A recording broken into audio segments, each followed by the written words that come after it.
So welcome guys, we are going to take a look on MI or myocardial infarction, or commonly referred to as heart attack. Now, what is myocardial infarction? Myocardial infarction is the death of cardiac muscles due to prolonged ischemia. Ischemia occurs due to hypoxia. Hypoxia is the decrease of oxygen, partial pressure of oxygen, which can occur to a lot of reasons, maybe occlusion of the blood vessels, etc. Now, let's take a look at the pathogenesis, or how MI occurs. What is myocardial infarction? How does it occur in our body? Now, the main reason for myocardial infarction is coronary artery occlusion. So basically, it means that the coronary artery, which supplies the muscles of the heart, will get occluded. Occlusion means the lumen aperture will decrease. The artery will get blocked. So how does it lead to coronary artery occlusion? So basically, first there will be an atheromatous plaque somewhere in our body, that is basically accumulation of cholesterol lipids inside, sticking to the wall of our artery, that will erode and come to our coronary artery, and then it will get deposited, it will get attached to the coronary artery vessel wall.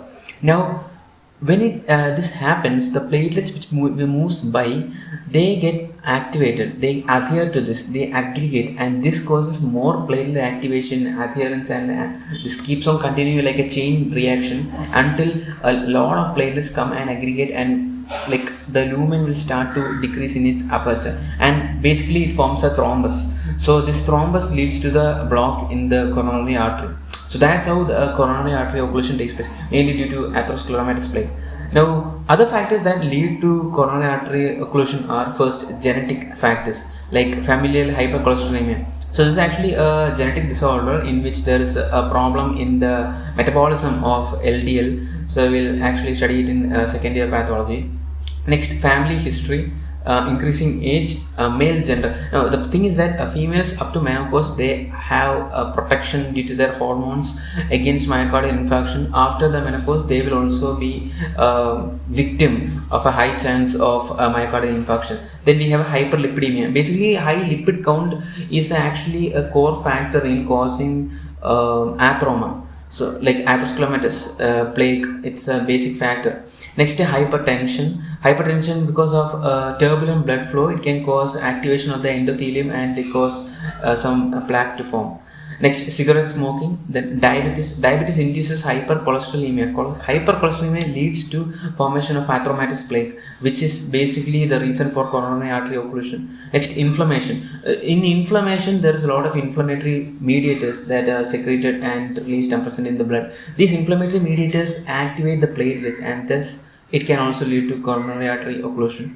Next is metabolic syndrome. In metabolic syndrome, there is hyperlipidemia, etc., as symptoms, and that leads to coronary artery occlusion. So this is the pathogenesis of myocardial infarction. Now, other uncommon causes of myocardial infarction are hematological abnormalities. You know that there's a disease called sickle cell anemia. In sickle cell anemia, the RBC is sickle shape.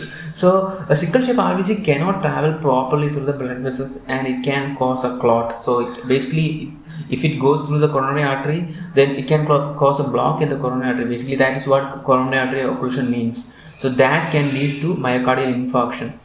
Now, amyloid depositions. So there might be amyloid depositions in the coronary artery. Next is vascular dissection. Now, vascular dissection actually is a second year topic, but what basically it means is that, for example, if there is a vessel, now this is the vessel wall. Now, when the blood flows through the vessel, sometimes it can make a break in the vessel wall and travel through the muscular layer of the vessel wall. So basically, this is the lumen, but it creates another blood channel through here. So that's known as vascularization. That can sometimes expand and close the vessel. So that's basically, if it happens at the coronary artery, it can cause coronary artery occlusion. Then marked hypertrophy, that's due to the aortic stenosis. Then lowered systemic blood pressure, which basically means shock. Next, the types of myocardial infarction. Now, there are mainly two types of myocardial infarction. They are transmural infarct and subendocardial infarct. Basically, you can see in the picture here, you see that a transmural infarct is a violet color. So, in a transmural infarct, the coronary artery gets completely occluded. So if this is the coronary artery, the full lumen gets occluded and there is no supply of blood, and the whole musculature which is supplied by the artery gets completely infarcted. So as you can see, it follows a full thickening of the cardiac musculature. Now, subendothelial infarct is due to partial occlusion of the coronary artery. Hence, only a small region will get affected. As you can see by the light blue color, that's a subendocardial infarct. Actually, there is one more infarct that's called micro infarct, which means basically the small arteries they get blocked and there will be minute infarcts present here and there. So it's not actually very important. Next, myocardial response. It's basically how your heart reacts to the myocardial infarction. What happens when myocardial infarction occurs? So, within seconds, the ATP supply of the heart decreases. Now, within 2 minutes, there is loss of contractility. Within 10 minutes, the ATP reduces to 50%. Within 40 minutes, ATP reduces to 10%. And after 1 hour, there starts to occur microvascular injury. Now, up to 30 minutes, it's a reversible injury, but after 30 minutes, it's irreversible. Now, what is the changes in the myocyte? Now, as you can see here, that's a normal myocyte. You can see the striations, and you can see here, you can see the striations, and then you can see the nuclei, that's the violet color. And now, after myocardial infarction, as you can see here, the membrane, it will rupture. There's no striations, there's no nucleus, and all the enzymes which is present inside the myocyte will come outside. So basically, what's the main enzyme that's helping? What's the main reason? What is the use of this? So basically, the thing is that there's LDH present inside the myocyte. When the wall ruptures, the LDH will come outside. So LDH level in the blood will increase. Now that is an indication of myocardial infarction. Similarly, troponin and AST, ALD, everything comes outside. The level of the following enzymes in the blood increases, and the proteins also, and that helps to identify myocardial infarction. We will discuss that later. Next, morphological changes. What is the changes in the morphology of the heart when myocardial infarction occurs? So this is actually a table showing the changes in the morphology both in the gross level, light microscopy level, and the electron microscopy level in the time intervals. So in the first 30 minutes, there is nothing much happening in the gross. If you look at the heart grossly, there's nothing much happening. Then if you look at the microscopy, there too nothing much. But if you look at the electron microscopy, you can see that the microvilli disappears. There is mitochondrial swelling and there is myofibril relaxation. Now, if you take a look into 30 minutes to 4 hours, still grossly you can't see anything. Next, in light microscopy, you can see waviness of myofibrils. Then in electron microscopy, you can see large amorphous density and myelin figures. This is usually present when there's a necrosis happening. This is also a topic for pathology second year. Next, in 12 hours to 24 hours, you can see there's a change in the color. So you can study it as in order. First is dark mottling, then in day 1 to day 3 it's red yellow, in day 3 to day 7 there is yellow color, and day 7 to day 14 it's red color, and after 14 days it's silvery white color. If you look at the light microscopy, it basically shows a pattern of acute inflammation and chronic inflammation. In 12 to 24 hours, neutrophils start appearing and there is necrosis. So basically, when there is a necrosis, neutrophils start appearing because the debris that are formed due to necrosis, it's a part of acute inflammation. Then day 1 to day 3, obviously the inflammation increases, so necrosis increases, neutrophils increases. Now day 3 to day 7, after neutrophils, that means when it changes from acute inflammation to chronic inflammation, the neutrophils start decreasing and macrophages start appearing. In day 17 to day 14, finally a granulation tissue is formed. After day 14, collagen appears, and that's it. Now, how can, if a person has died of myocardial infarction, how can you detect the infarct areas? So basically, you cut the heart into a section and you just take the section and dip it in triphenyl tetrazoline chloride solution. So basically, when you do this, the infarct areas will show pale color as shown here, and the non-infarct regions will show red color. So that's given in the picture here. As you can see, you can clearly distinguish the pale infarct regions and the red non-infarct regions. So the solution that we use is triphenyl tetrazoline chloride solution. Next, complications of myocardial infarction. Now, what happens when you get a myocardial infarction? What does it lead to? If the patient survives, what's the complications? So first, it can lead to arrhythmias, contractile dysfunction, mural thrombosis, rupture of myocardium, aneurysm, pericarditis, infarct expansion, and papillary muscle dysfunction. That's due to valve regurgitation. Now, in MI, usually we can detect MI by serum protein levels. So let's take a look at that. As you can see, the most common enzyme, protein that we used to detect MI is troponin. And previously we were using creatine kinase, MB fraction of creatine kinase, CKMB, but we don't use it now. We use troponin now. So what happens? As you can see in this graph, that 99th percentile above that line is the graph shows an indication of MI, and as you can see, according to the levels, it shows a small MI, moderate MI, and a large MI based on the troponin levels. Now, why does this occur? As we discussed before, I will just show you the diagram. As you can see here, the troponin is present in the myofibrils. It helps for contraction. When the cell disintegrates or membrane ruptures, the troponin outside and its level in the blood increases, which is shown by the graph that we just see here.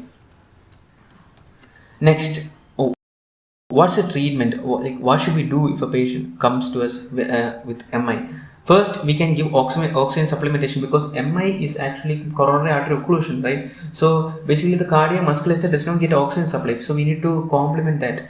Next, nitrates, we have to reduce the vasodilatation, vasospasm. Then we need to give antiplatelets, anticoagulants to prevent clot formation. We can give beta blockers to reduce the myocardial oxygen demand. Next, early arrhythmias should be monitored and they should be managed. Arrhythmia was a complication that we just saw in MI. Next, ECG variations. Now, ECG is a very tricky topic. We'll try to look at it step by step.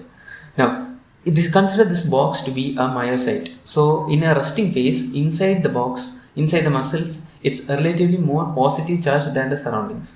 Now, in a depolarized state, the muscle is more negatively charged than the surrounding. Just keep this in mind. Now, when the muscle is contracting, a part of it will be in the resting phase and a part of it will be in the depolarized phase. So basically, as you can see, inside there is positive charge, here there is negative charge, so outside is opposite, and due to this, there is a formation of a dipole. Now, these negative and this positive charge, these are electrodes. Now, if the dipole's direction is in the direction of the positive electrode, then in the ECG graph you will get an upward spike. So basically, this is how the ECG graph shows the upward spike and the downward spike. If the dipole is in the opposite direction, the ECG will show a downward graph. Now, if the dipole's direction is perpendicular, then the ECG will show a flat line. So this is basically how the ECG reads. Now, this is a we'll discuss it later, LED 2 ECG graph. So this shows here we can see there's an ST segment. In MI, this ST segment will be elevated. Other causes of elevation are pericarditis and left ventricular aneurysm. Now, this is the placement of the LEDs. LEDs are the poles that we said, like positive and negative.